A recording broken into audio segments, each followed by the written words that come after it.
Seguimos en el libro de Samuel, ciertamente ya acercándonos un poco hacia el final de este segundo texto de este gran profeta, juez y hombre que le dio la entrada al ciclo o al período de reyes que, bueno, por siglos estuvo en el pueblo de Israel y que ciertamente marcó desde el punto de vista de fe y como nación, marcó su destino, porque fueron reinados que en esencia, aunque hubo algunos cargados de virtudes, en esencia en su mayoría pues fueron llevando al propio pueblo a la perdición.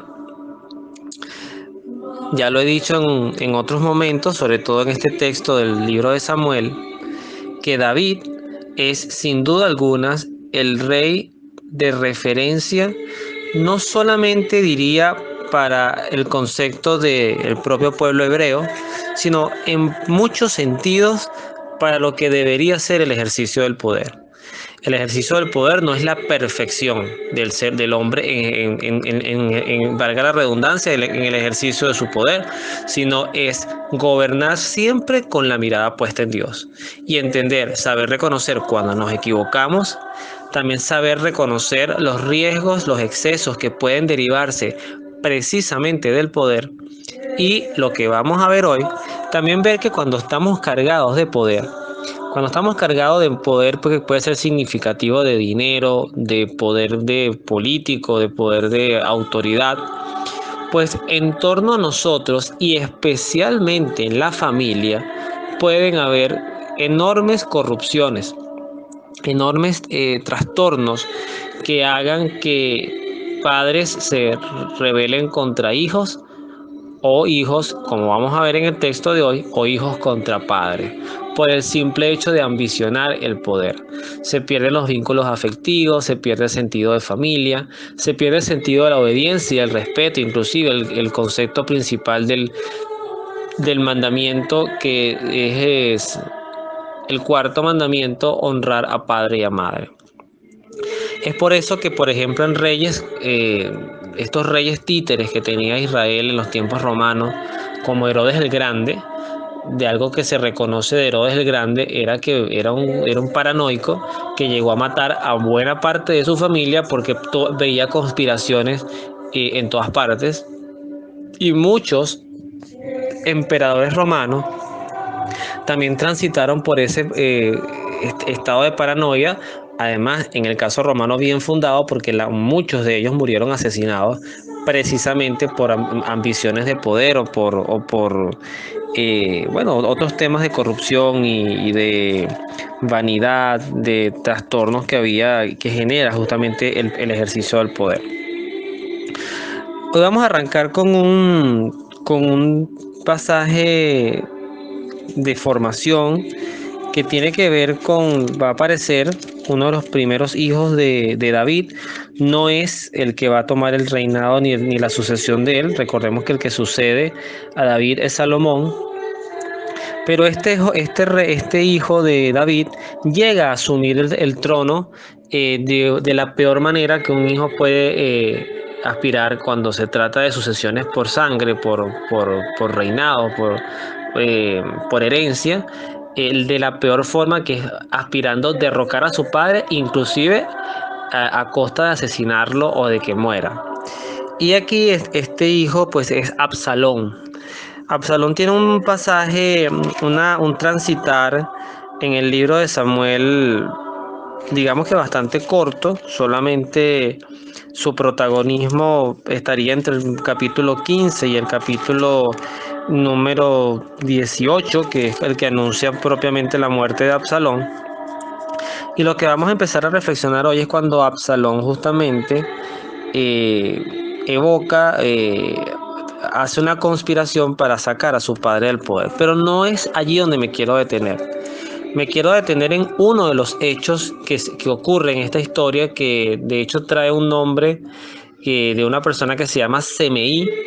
Semeí era de la familia, de la admiración del reinado de Saúl, y por lo tanto para Semeí David era un rey, un usurpador, y obviamente le tendría un odio porque asumía el trono de quien para él era el legítimo rey, que era Saúl. Sin embargo, recordemos que David no llega a asesinar a Saúl. Saúl muere en cierta forma. La Biblia lo narra como cuando Dios definitivamente le da la espalda, porque, o sea, pierde su protección o su gracia, porque ya Saúl se había entregado inclusive hasta la invocación de espíritus y la consulta de hechiceros, que eso ya lo vimos en otro contexto. Entonces el texto comienza diciendo que Absalón envió a todas las tribus de Israel el siguiente mensaje: hasta este momento Israel era un solo pueblo. Ahí no había que si el reino del norte, el reino del sur. Eso lo vamos a ver más adelante, cuando veamos la historia de Jeroboam y de Roboam, que eso más, ya está en el libro de Reyes.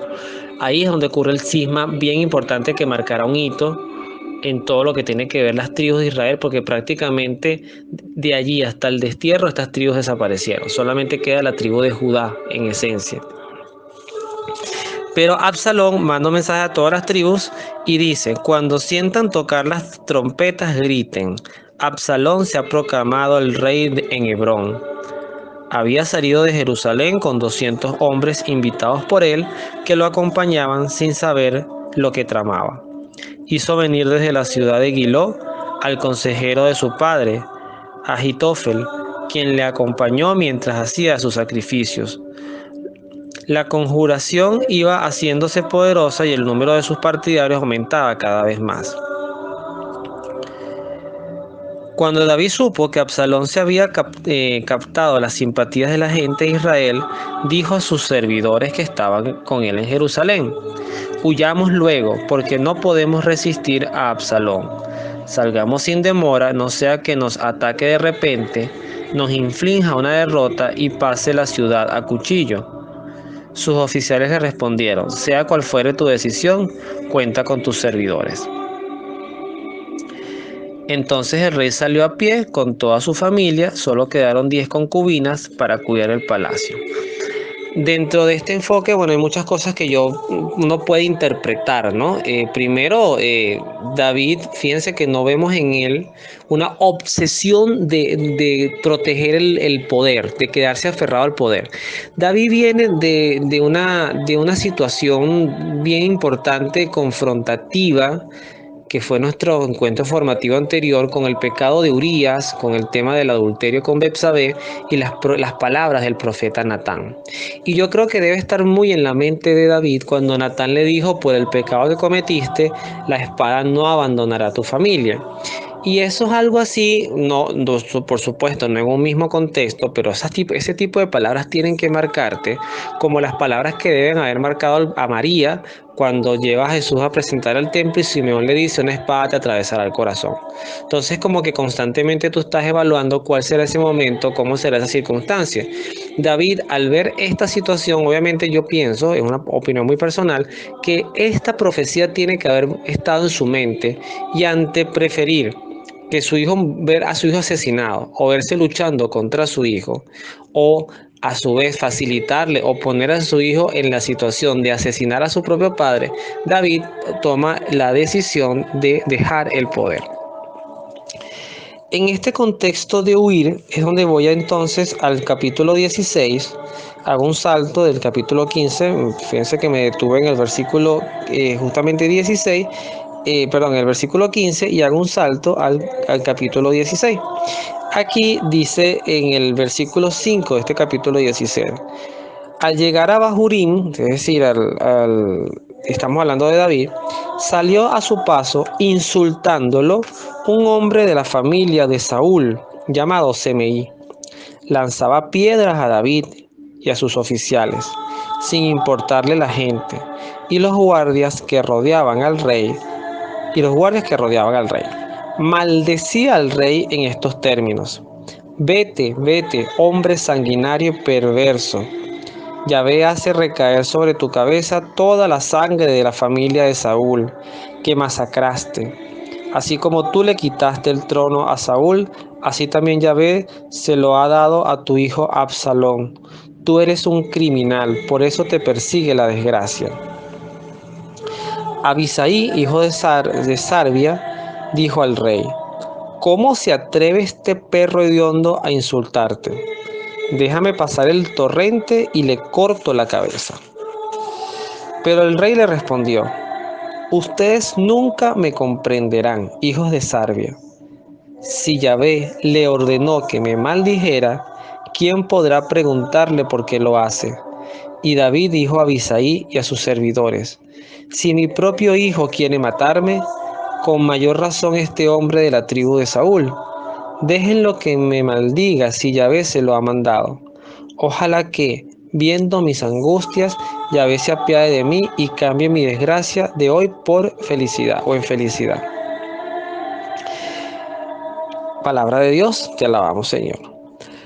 Yo, de este primer bloque que estamos meditando, reflexionando, yo me quiero quedar es con la reacción de David ante la agresión. Primero, David es rey. Hasta ese momento es el rey legítimo, es más, súper legítimo porque fue ungido por el profeta Samuel, está expresa en él la voluntad de Dios, tiene una trayectoria desde que venció a Goliat y todas las conquistas que había hecho. Sí, cometió un pecado grave, pero también se arrepiente y eso también hay que rescatarlo porque Dios también es misericordia. Y más bien en la situación de Absalón se ve como una usurpación total del poder. Luego quiero ver la figura de CMI porque creo que en tu vida y en mi vida puede haber en muchos momentos, no solamente uno, pero en muchos momentos, muchas personas que sean como un CMI en tu vida y en la mía.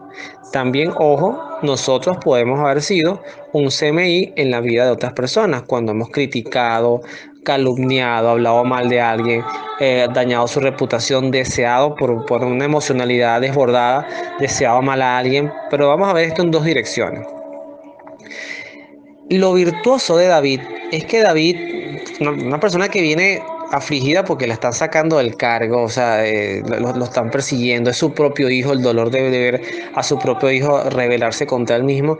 En cualquier ser humano en otro contexto agarra él mismo, no es que manda un soldado, él mismo agarra una espada y mata, porque en ese tiempo las cosas se resolvían así, o le da un golpe o lo empuja, algo. David, sin embargo, traslada esa miseria, esa humillación que está recibiendo y la entrega a Dios.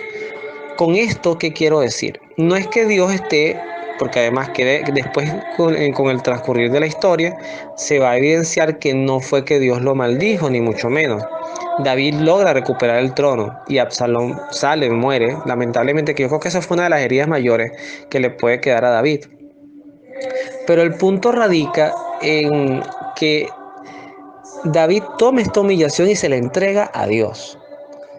Se le entrega a Dios. O sea, si este hombre está haciendo un mal, al maldecirme, pues que Dios con sus propias palabras aplique su justicia en él. Y si esto es algo que Dios me está haciendo transitar para hacerme caer en tierra, para humillarme, para deslastrarme un poco de mi apego al poder, para recordarme mi humanidad, esto yo lo recibo y sigo. Lo importante es que David sigue.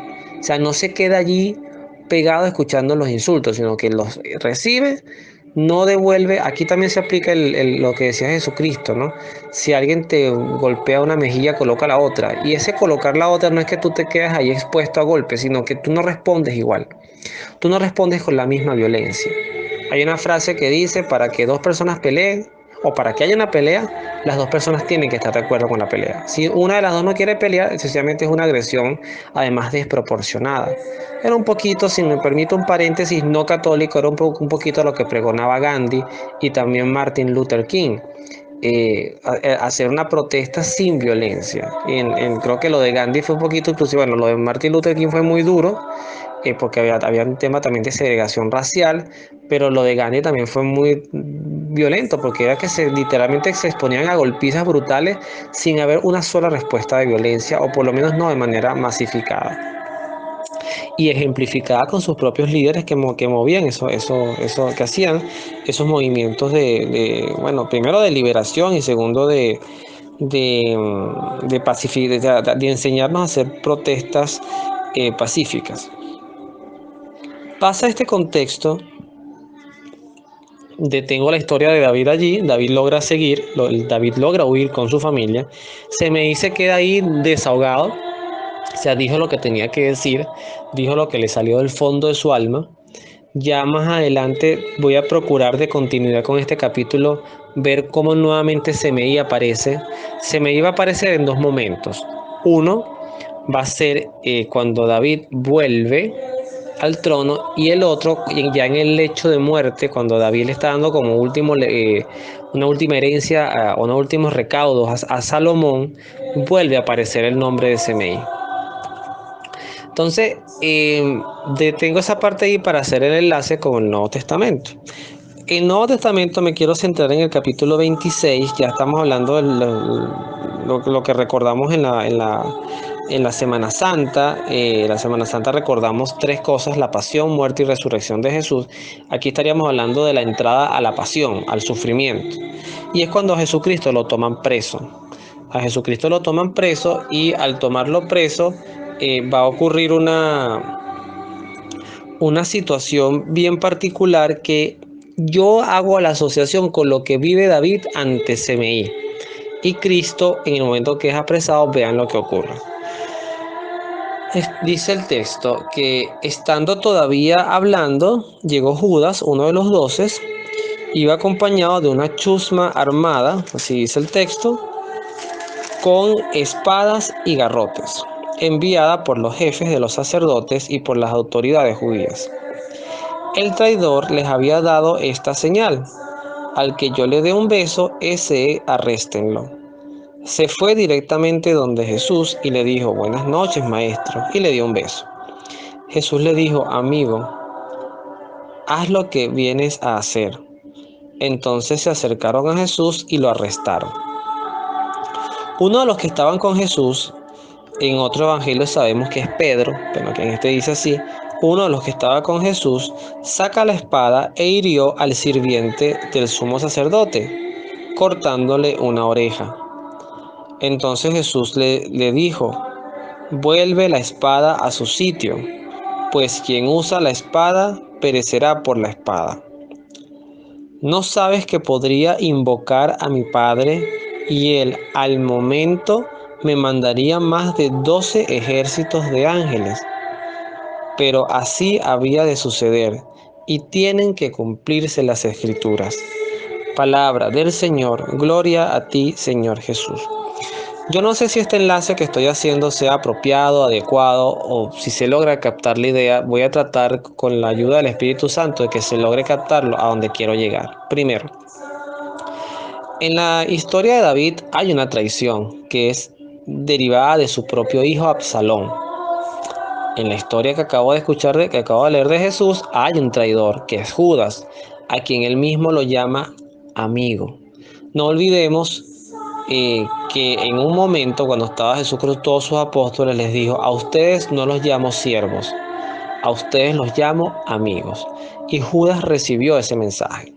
La traición de Judas tiene que haberle dolido a Cristo, porque además era una traición que se pudo haber evitado. O sea, fíjense que en las profecías, aunque se hablaba de las 30 monedas, de hecho, cuando las tribus los hijos de Jacob venden a José, que era uno de los 12, también aparece la figura de una paga. O sea, que también recibieron monedas por la venta de su hermano. O sea, que esta figura de la traición, Absalón que buscaba el poder, Judas que buscaba en cierta forma compensar todo el tiempo que él sentía había perdido con un estafador que no llegaba a nada. O sea, Judas, algunas exégetas dicen que pertenecía al grupo de los celotes, es decir, estos grupos como guerrilleros o armados que literalmente lo que esperaban del Mesías era un David que organizara y encabezara una rebelión profunda que sacara a patadas a los romanos y le devolviera a Israel su gloria. Judas se emociona con esta idea con Jesús porque además ve sus portentos y prodigios, pero no le ve a Jesús esa intención. Entonces yo siento que Judas, en cierta forma, lo que dice: bueno, yo voy a recuperar mi tiempo perdido, y además con intereses. También el evangelista San Juan define a Judas como un ladrón, o sea, que era el que llevaba la bolsa del dinero del grupo y que constantemente sacaba dinero de ahí para cosas de él. Entonces eso lo deja también muy claro el evangelista. Otro aspecto es Jesucristo ante quienes lo ofenden, ante quienes lo vienen a buscar, que además que sabe que lo van a agredir. Y cuando este apóstol, que sabemos que es Pedro, saca la espada, fíjense que un poquito la reacción de Jesús es la misma que tiene David con sus soldados, con su escolta real, por así decirlo. Dicen, no, aquí no hay espadas, nada. Porque haciendo un paralelismo, yo tratando de fusionar las dos ideas, si esto lo está permitiendo Dios, pues yo acepto las humillaciones, yo acepto vivir este proceso, pero aquí no vamos a responder violencia con violencia. Y esa es para mí una enseñanza central en el cristianismo. El cristianismo ni invoca la violencia, ni provoca violencia.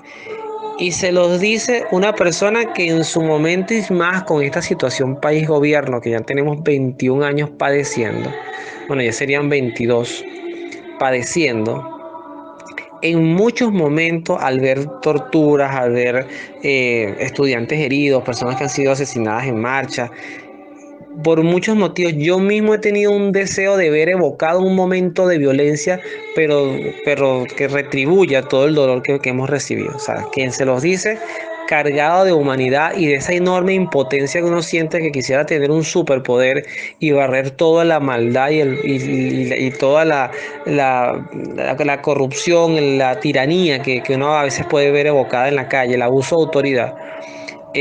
Yo creo que me identifico mucho con Pedro o con este discípulo, porque hay momentos en que si uno tiene la posibilidad de reaccionar, pues reacciona. Y entonces no me destaco yo como una imagen de Jesús, sino qué importante es tener a un guía como Jesús, o en este caso a un gobernante como David, que entiende que de la violencia no queda más que igualarte a quien te agrede. Y finalmente, lo que destaca Jesucristo, que en la historia de David, incompleta por cómo la leí, pero que ya le he dado luces de cómo sigue, David restituye su reino. Pasa el momento en que Absalón muere y David vuelve a tener su reino. Y Cristo deja claro que esto Él lo está permitiendo. Porque si Él quisiera, y Él habla de legiones de ángeles, cosa que a mí me emociona. Porque a mí que me encantan las historias de superhéroes y estas cosas que a veces tienen de cómo se derrota el mal. Yo me estoy hablando de que nuestro Dios, que tú y yo creemos y que entregamos nuestra vida, nuestra confianza, nos está hablando de que Él gobierna junto con su Padre y el Espíritu Santo, legiones de ángeles que con un chasquido hubiesen actuado en ese momento y aplastado aquellos soldados que el evangelista en la traducción latinoamericana les llama chusma, pero como una multitud de gente que sin ningún tipo de intelectualidad, de razonamiento, sencillamente iban a cumplir una orden y además se entregan a un sadismo previo, porque si el sadismo de los soldados romanos fue fuerte, los judíos de este gremio de soldados del templo no se quedó atrás. No fueron tan al extremo, pero también golpearon duro a nuestro Señor. Entonces Jesucristo destaca eso y lo deja claro. O sea, yo también voy a restituir mi reino, como lo hizo David. O sea, mi reino queda restituido. ¿Cuándo va a quedar restituido? Bueno, primero tengo que salir, tengo que padecer, como padeció David. David tuvo un tiempo de ausencia. Cristo tuvo 3 días de ausencia. Y en esos 3 días de ausencia hizo maravillas. Porque vence el pecado, vence la muerte, resucita realmente. Su cuerpo sale glorioso de esa tumba. Y a partir de allí Cristo se instituye en tu vida y en mi vida como el Señor de la historia. El que gracias a su misión exitosa nos reconcilió con el Padre, nos reconcilia con la gracia y ofrece un reino, porque además no olvidemos que Jesucristo nos dice que tiene que en su casa, en su reino, hay muchas habitaciones y que Él se iba a prepararle una a sus apóstoles y también te prepara una a ti y una a mí. O sea, recreo todo ese escenario de paz de que podamos estar en un lugar realmente descansados, sin enfermedades, sin estrés, sin preocupaciones, sin estar mirando economía, sin estar mirando mercados, sin estar mirando inflación, sin estar viendo los abusos de tiranos, sino realmente en la dicha. O sea, yo me recreo en eso, y en la dicha de la eternidad, con un Dios que además tiene un reino tan poderoso que es imposible invadir y derrocar. O sea, ¿quién más que el demonio quisiera conquistar el cielo y dominarlo para sí? Pero eso sí es una tremenda utopía en el literal sentido de su palabra. Eso jamás va a ocurrir. O sea, lo que significa Dios en la historia, en la creación y en la humanidad, en su majestuosidad, y pensar que ese Dios se dedicó un tiempo, y todavía lo dedica eterno, pero se dedicó un tiempo para pensar en tu existencia y en la mía, y regalarnos la vida a la espera de encontrarse con nosotros y abrazarnos en su reino, gracias a que no cae en las tentaciones de la violencia, de la ira, que se sabe controlar, que se sabe dominar y que sabe entregarle todo a la providencia del Padre. Creo, y espero que así sea, que ahí queda reflejado el sentido de estas dos lecturas, el sentido de estos dos momentos, amargos ambos, tanto para David como para Jesús, porque hay traición, porque hay un camino incierto, marcado por sufrimiento y necesidad, y porque además también hay una invitación a la violencia que ambos, y aquí aplaudo a David y por supuesto a glorias y alabanzas a nuestro Señor, nos dejan una cátedra de cómo dominarnos ante aquellas personas que nos pueden sacar de quicio, que nos pueden mover nuestra emocionalidad y hacernos pecar de pensamientos, de palabras o de obras. Este es el único pecado que con la omisión no se peca. O sea, es decir, hacernos vacuna sin desear mal, y más bien orando por nuestros enemigos, por aquellas personas que nos desean el mal, y nosotros también reflexionar cuando hemos sido como CMI, agrediendo a otras personas, justa o injustamente. No estamos llamados a eso. Estamos llamados a entregarle todas nuestras necesidades al único que tiene el poder de sanarlas y solucionarlas, que es Dios. Así que bueno, que Dios los bendiga y nos vemos en la oración.